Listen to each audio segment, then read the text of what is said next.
За 20 минут в режиме онлайн можно подать документы для поступления в Уфимский государственный авиационный университет. ВУЗ стал одним из 53 в стране, где работает соответствующая программа.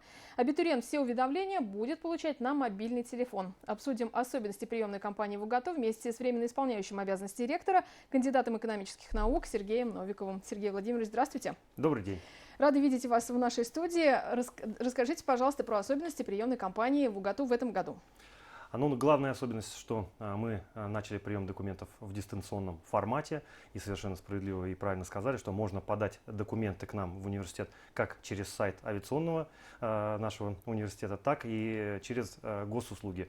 В принципе, ничего сложного, мы даже примерно замеряли, сколько нужно потратить для этого времени. 20 минут. Нужно зарегистрироваться, нужно там ввести логин, пароль, и дальше все достаточно удобный интерфейс, который позволяет загружать все необходимые документы, а в последующем отслеживать статус того или иного абитуриента с точки зрения конкурсности, с точки зрения тех баллов, которые он получил на ЕГЭ и где его, в общем-то, место в конкурсе в данный университет. Льготы и привилегии для абитуриентов. Почему абитуриент должен выбрать УГАТО? Ну, действительно, мы в этом году расширили, в общем-то, спектр тех возможностей или там, скажем так, льгот для наших абитуриентов. Мы, наверное, начну с того, что не подняли в этом году вообще плату за обучение. Она у нас осталась полностью для студентов и первого, и последующих курсов на уровне прошлого года. Это было предписание и Министерства образования и науки Российской Федерации. Диапазон цен давайте уточним. Ну, в среднем я могу сказать, что цены колеблются от 107 тысяч до 150 тысяч в университет.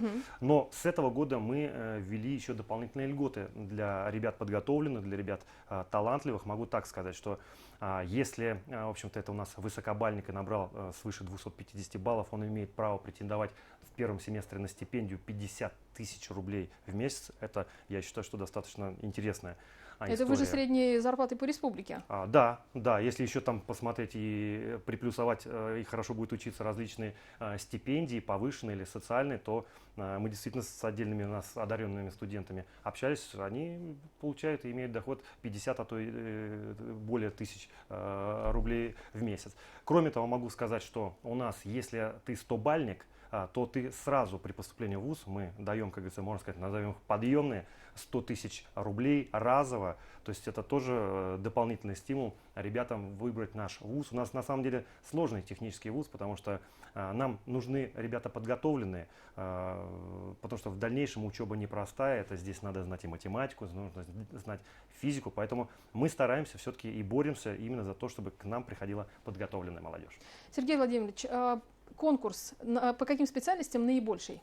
Ну, я не буду сейчас по специальностям говорить, какой конкурс, могу так сказать, что назову для бакалавриата и для магистратуры. Я скажу так, что для бакалавриата у нас примерно конкурс на одно место 4 человека, по магистратуре 7 человек.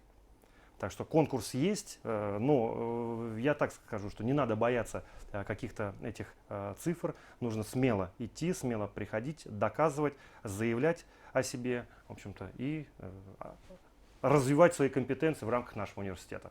Но мы не можем рассказать сейчас обо всех привилегиях, но тем не менее абитуриенты, видимо, могут об этом полностью информацию узнать на сайте. И из каких еще источников?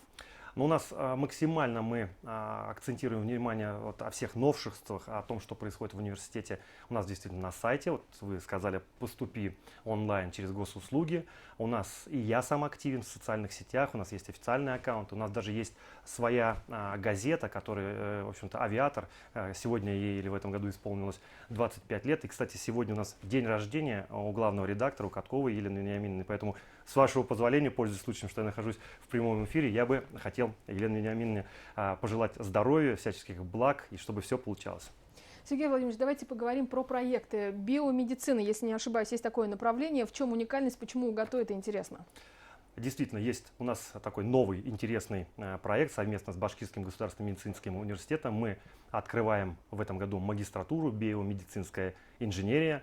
И наше ожидание так, что ребята могут закончить бакалавриат в медуниверситете, а потом перейти на дополнительную инженерную подготовку к нам в авиационный университет. И мы в итоге получаем действительно профессионала с точки зрения медицины, профессионала и уже, наверное, даже суперинженера с точки зрения инженерных компетенций, потому что этот человек будет не просто уметь лечить, а еще будет понимать то, как работать с какими-то сложными приборами, а сегодня они окружают вокруг наших медиков на самом-то деле. Это МРТ, это ИКТ. Сегодня операции проводятся с помощью, с использованием робототехнических комплексов.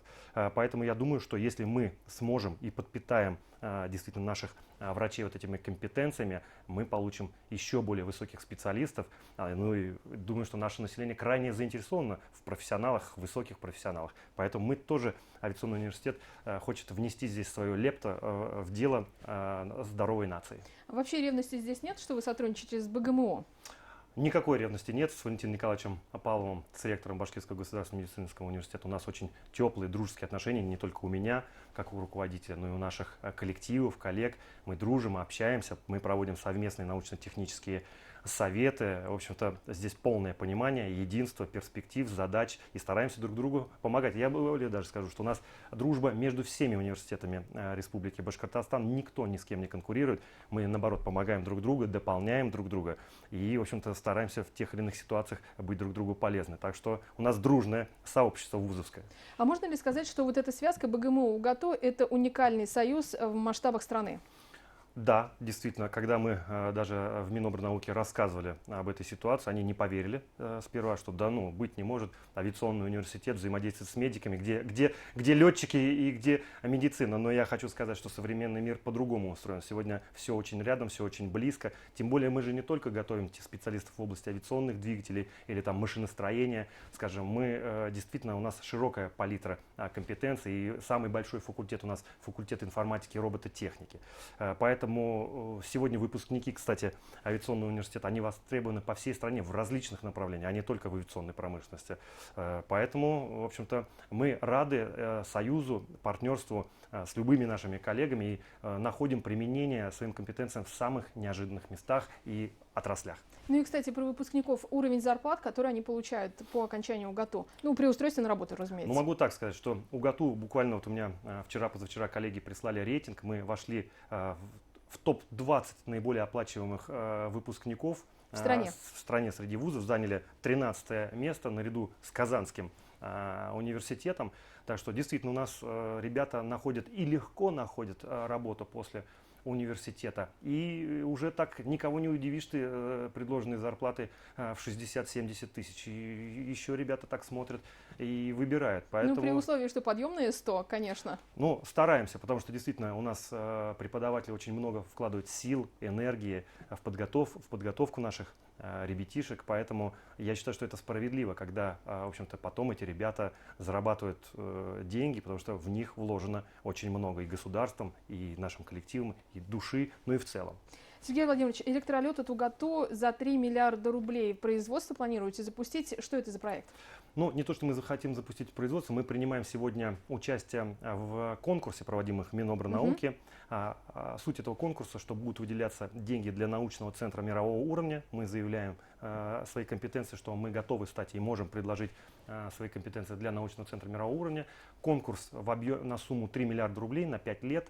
Мы готовы предложить стране и, в общем-то, отработать в рамках этого конкурса, действительно создать некий опытный образец или лабораторию электрического самолета к 2025 году. То есть это будет полностью комплексное изделие, то есть не просто там двигатель, а это будет действительно машина, авиационная машина, но ни в коем случае мы не говорим о том, что это будет только выполнено с использованием компетенций авиационного университета. Здесь нас поддерживает и Ростех, и Объединенная двигателестроительная корпорация, и Роскосмос, то есть и Центральный институт авиационного моторостроения Москва, и много-много-много коллег, специалистов, ученых. Мы лишь заявились на конкурс, мы представляем свою площадку, и вместе с этими учеными мы работаем вместе, дружно, сообща, поэтому мы приложим максимум усилий для того, чтобы, в общем-то, попытаться в мире науки показать зубы. В начале этого года УГАТО посетил долларовый миллионер из списка Forbes Ратмир Тимашев. Вы сообщали, что предлагали ему войти в попечительский совет. Продолжается ли общение и какие планы стоят? Да, ну, действительно, Ратмир Юрьевич был у нас в университете. Ну, мы скажем, что он из Уфы. Он из Уфы, он даже 2 года учился в авиационном университете, потом он перевелся уже в Москву. На сегодняшний день, насколько я знаю, он проживает и работает в Соединенных Штатах Америки, но действительно удалось пообщаться. И так чуть-чуть приоткрою тайну. Недавно мы заключили, можно сказать, договор о благотворительности. И в ближайшее время при поддержке Ратмира Вильича появится лаборатория в авиационном университете. Сейчас идет уже закупка оборудования. Будет не просто поставлено оборудование, пройдут стажировку преподаватели для того, чтобы работать на этом современном оборудовании и в дальнейшем уже учить наших ребят. Так что тоже, пользуясь случаем, хочу сказать спасибо коллегам, спасибо нашим добрым друзьям, которые неравнодушны к своему альма-матер и поддерживают наш университет. Ну и поподробнее, что это за лаборатория, какие это специальности? По-моему, это облачные технологии. Это облачные технологии, это защита информации, то есть это вот все это то, что... Это уже послезавтра. Ну почему? Это уже сегодня, и в некоторых да. вопросах даже как-то, в общем-то, и уже вчера это было в авиационном университете, но тем не менее наука не стоит на месте, и технологии не стоят на месте, поэтому это было вчера, это есть сегодня, и это будет завтра. Поэтому мы динамично развиваемся и стараемся быть на гребне волны. Спасибо большое, Сергей Владимирович. А я напомню, что гостем программы «Интервью» в эфире Башкирского спутникового телевидения был временно исполняющий обязанности ректора УГАТУ Сергей Новиков.